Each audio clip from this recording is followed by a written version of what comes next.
Hello everyone, GBA049 here, and welcome back to another episode of the Countdown to Mega Man 11 series, part 17, 18, I'm pretty sure it's 18. Mega Man 1, 2, 3, 4, 5 have been completed. I now have 5 more Mega Man games for me to complete in this countdown. And what's next?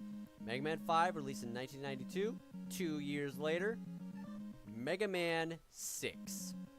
This game is probably going to be ranked... Okay, not probably going to be ranked.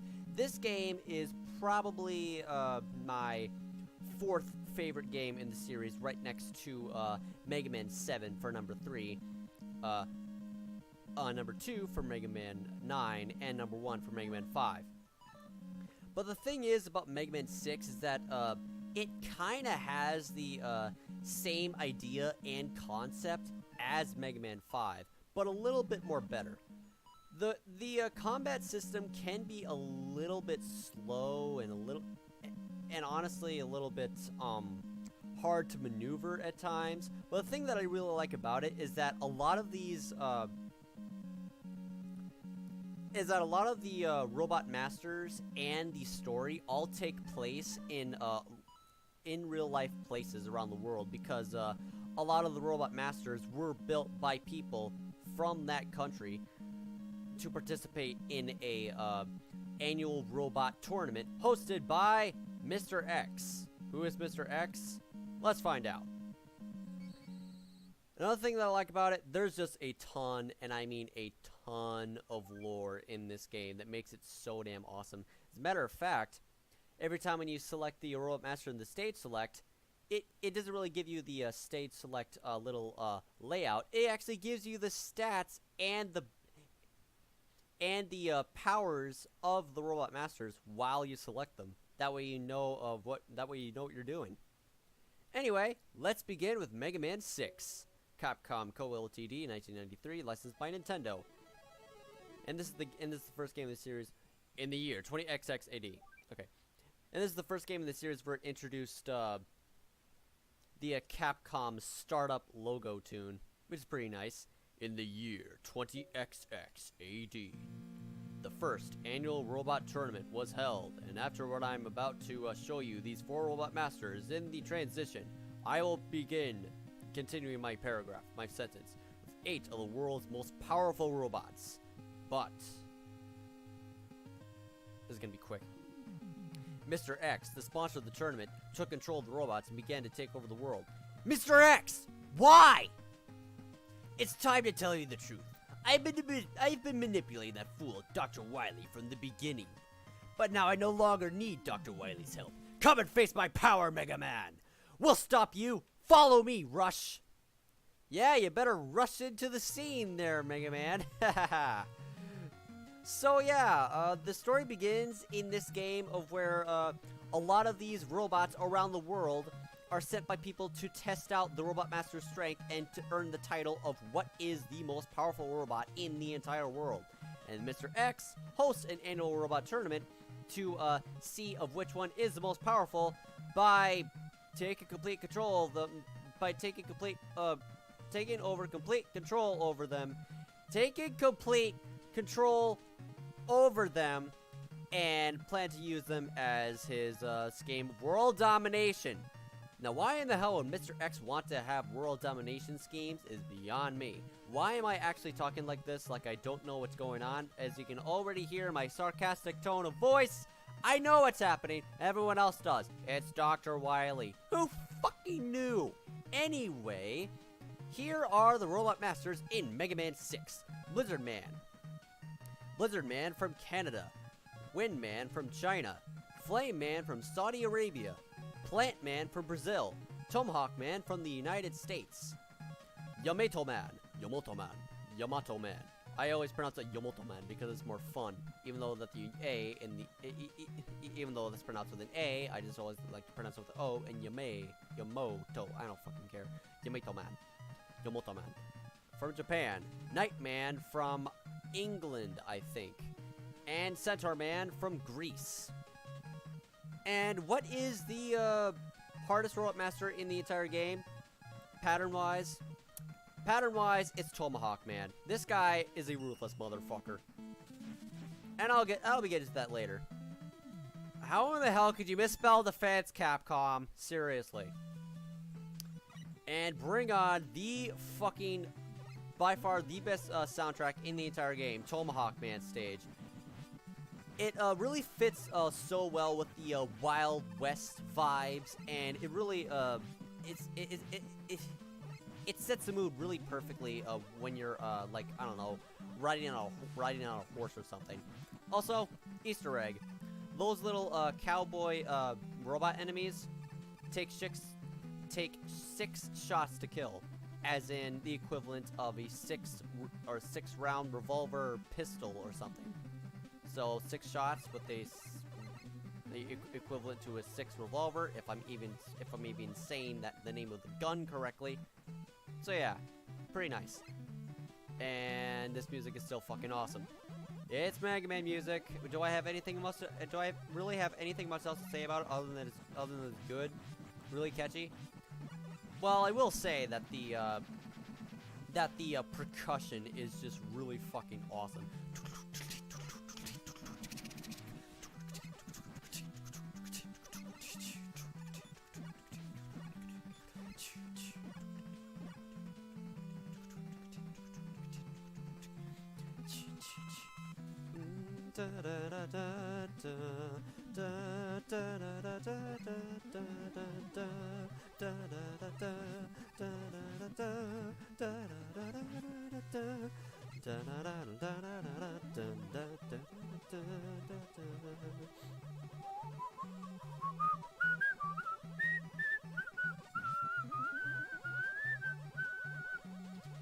You know, out of every Robot Master theme they chose to select in the Mega Man 6, Mega Man 4, 5, and 6 medley, the only thing they chose was Flame Man. Didn't really set the mood entirely for a fighting game, Nintendo. I think Tomahawk Man or Yamato Man would have been a much more better choice. It's got the fighting vibes. It's fast paced, and it's way better than just calming, relaxing music than Flame Man. I mean, calm and relaxing music added into Super Smash Bros. Music is a bit of a habit, and I really wish that Super Smash Bros. Ultimate just does not take that move. Just does not make that move like it always did, and it's really annoying. Not saying that I don't want any calming, relaxing tracks at all. I just don't want it to be that many, because there's, I mean, really, a lot of the tracks they select are just really just basic and just plain fan service instead of just people saying, and why isn't this song in Smash Bros? I could list, like, I could replicate all of the songs that they selected in Super Smash Bros. And just try to make it better by just adding my custom music in Super Smash Bros. 4. It's much more better. Like, I don't know, maybe include Pokemon XYZ Legendary Battle theme, or Big Top Bop from Duck Hunt Country Tropical Freeze. I was so close to killing Tomahawk Man without taking a single hit. I guess he just tricked me a little bit that time. He's like, "Oh, it looks like that my HP is at one bar. Let me just jump slightly toward you just to ruin your day." Well, thanks, Tomahawk Man. Now give me the bronze Tomahawk. It's not silver. Silver T. It's called the silver Tomahawk, but the color render is brown.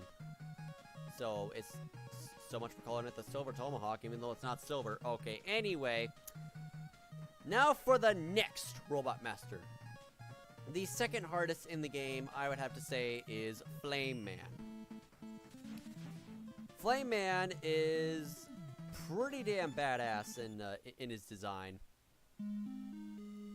And the stage design is also really cool as well. Even though that the Nintendo Entertainment System had some limit with the colors used in their sprites, they still did a pretty overall fan-fucking-tastic job at designing the background in Flame Man stage. Even though there's a lot of purple and stuff like that. I don't even know why the sky in the background, through the windows, through the brick wall windows, is purple. I mean, they had the... I mean, they had the color to... Oh, wait. Maybe the reason why it's not an orange color is because it's nighttime. I guess.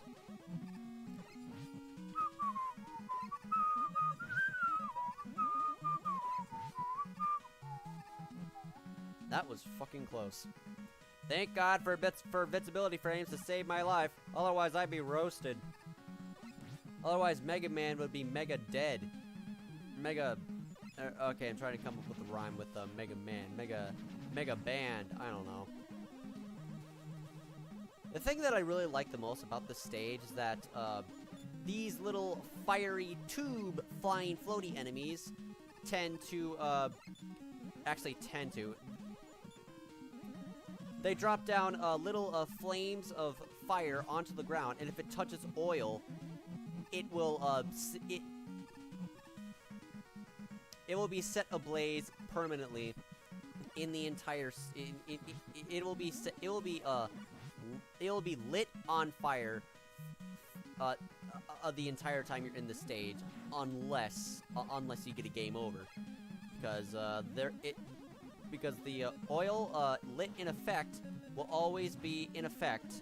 I cannot talk right now. Okay, let me just say, it's just permanent until you... Once fire hits oil, it is on fire for the rest of the entire level, and it never stops. It's really nice. So wait for it to stop. No, it's still on fire because it's oil. Uh-oh. And made it!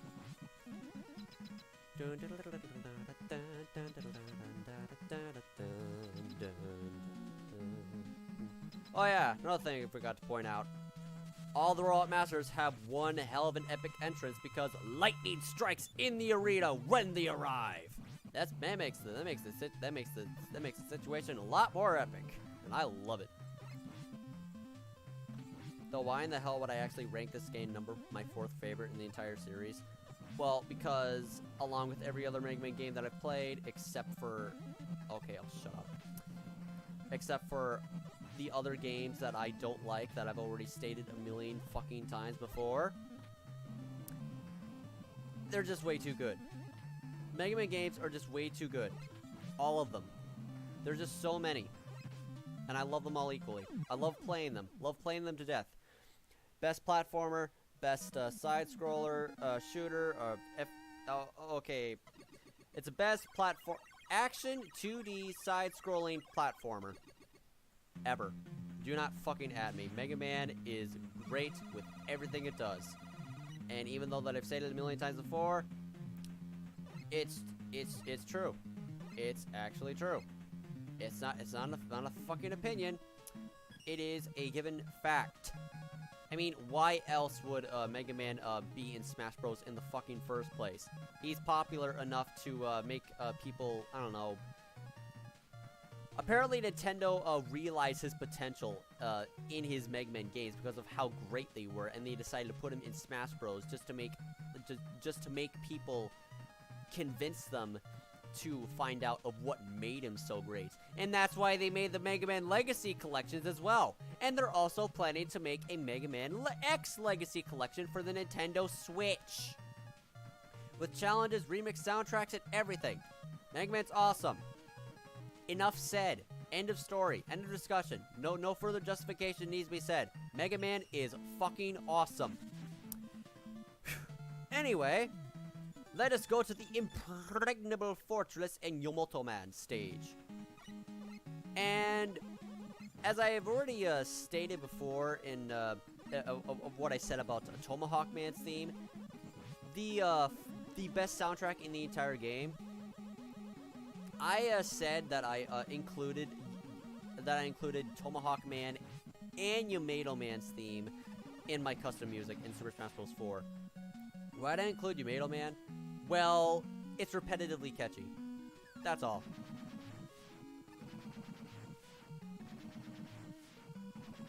I thought I would avoid that.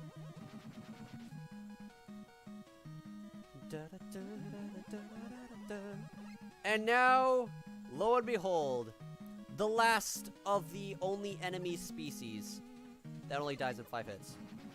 You can only find that thing only once in the entire fucking game, and it just poses no fucking threat whatsoever. What in the hell was the point of making that enemy in the first place if it only shows up once and if it only takes 5 shots to kill? That is just bizarre. Well, anyway, gonna go take care of this little kid in right here. And now we're, oh no, it's water. I hate water. I actually like water. I like water in video games.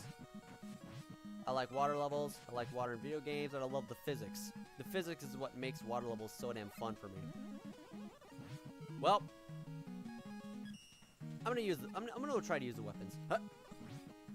Another thing that okay, if there's one thing that I don't really enjoy all that much about Mega Man 6, is because that the weapon usage and the overall weapon energy consumed is just wasted way too fast. Maybe it's because that all these weapons are considered to be way too powerful. So maybe that's why so maybe that's why you can only use it like as many times as how many HP bars are on the weapon gauge. So basically, every weapon is rendered too powerful, and Capcom decided to nerf it just because of it.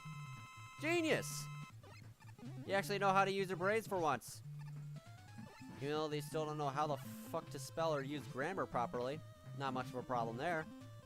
Speaking of problem, MegaMan always has a hard time just being threatening at all. He claims to be the master of the spear, yet he has to manually pick up the spear whenever he throws it. So I'm not quite sure what makes him the master of Yamato spear. Is he good at throwing it? Yeah. Is he good at fighting with it? Not so much. And there we go. You get the Yamato spear, the Y spear. The Yamato spear is a decent weapon, but sometimes, since it can be launched in 3 separate directions randomly, it often misses the target because of that fact, and it's not really all that useful. I mean, it's good when you're fighting the big. It's good when you're fighting the big enemies, but the small enemies, they tend to avoid the shots that are fired at them because it has a tendency to fire in random directions. It'll just completely miss, even if your aim is perfect. So yeah, I don't really rely all that much on the Yamato spear, on the Yamato spear. And let's just go after the Robot Master that is often criticized because of his design. Plant Man, I don't really dislike this guy. I don't dislike him at all. I mean, his music's catchy, the design of his stage is fucking gorgeous, and, well, overall, everything about him, including his weapon, even though if it's a shield weapon, everything about him is just so damn genius. I really like his stage. I really like his design, even though that he's supposed to be based off of a flower. But what kind of flower? Well, since he might be referred to Brazil, or native to Brazil, based on the giant flowers, based on the giant flower petals on him, he might be, I don't know, he might be based off of a Rafflesia flower, which is not found in Brazil, it is somewhere in the southeast. Yeah, I'm talking like I actually researched the Mega Man knowledge database for once. And there we go, Flame Blast actually has its use. Not really all that useful compared to the amazing fucking buff it got in Super Smash Brothers. Much more better and much more versatile of a weapon, even though it's a smash attack that leaves you insanely vulnerable. Actually, one of his worst moves in the entire game, because it leaves him incredibly wide open to attack. Okay, just do that. Hey. Well, along with every other weapon in the game, it's powerful. Even though that it doesn't really take, how should I say, it's kind of an awkward weapon to use. Let's just put it that way. Like, awkward as in anticlimactic. Like, they call it the flame blast, yet it doesn't really look like it just blasts anything when it lands on the ground. If anything, it looks like it's just the flame sizzle. Call it the flame sizzle. Much more better than flame blast, because there's nothing blasting about it. Doesn't look like it. Doesn't look like it at all. Oh yeah, completely forgot to mention about the concept in this end of the stage right here. There are flowers in the stage that actually have small health energy units as the center of the flower petals. As the center of the flowers. Now that is genius. Really, really pretty too. And there we go. We have made it to Plantman's arena. And even though that Plantman is pretty predictable in his pattern, I actually have my reasons on why I think Plantman has what it takes to win the annual robot tournament. And I have good reason too. Because even though that Plantman is pretty damn weird in combat, like incredibly weird in combat, let's just go by the facts, okay? Centaur Man gets crushed by the Night Crusher. It's actually called the Night Crusher for once. I will be talking about Nightman later. Okay, Yamato Man can be hit by the Silver Tomahawk. Tomahawk Man can be destroyed by flower petals, which is pretty bizarre. Since Tomahawk Man is considered to be the hardest robot master in the entire game, the useless robot master just is actually his weakness, the plant barrier. And not only that, but Blizzard Man would no doubt have to just be eliminated entirely because he just melts by Flame Man. Flame Man gets extinguished by Wind Man. Wind Man gets fucking, I don't know, flashed to death by Centaur Man. Night Man's shield and armor gets pierced by Yamato Man's Yamato Spear. Yomoto Man's Yomoto Spear. But why would I actually think that Plantman has what it takes to win the tournament? It's his weakness. You might actually think that Plantman would be weak against the Flame Blast. But no, that's not his weakness. His weakness is the Blizzard attack from Blizzard Man. Another easy robot master. And another thing, since he uses a shield, he is completely invulnerable while he uses it. So maybe he could he can practically render every other ability and special weapon that the other robot masters use entirely useless, and he'll just win just because of the insane amount of defense that he has with this plant barrier and the fact that he can destroy Tomahawk Man.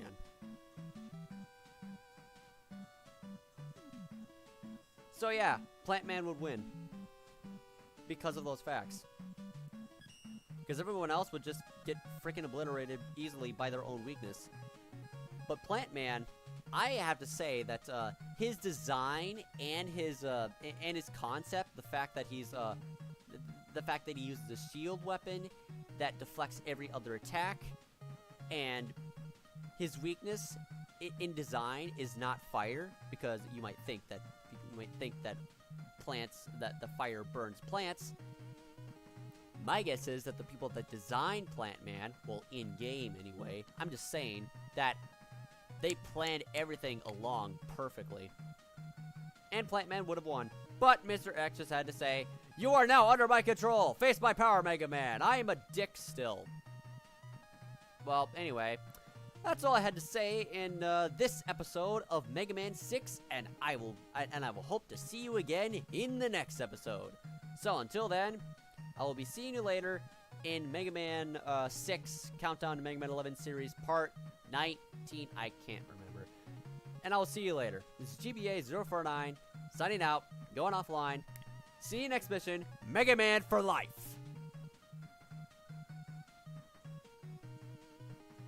Stage select music is still good.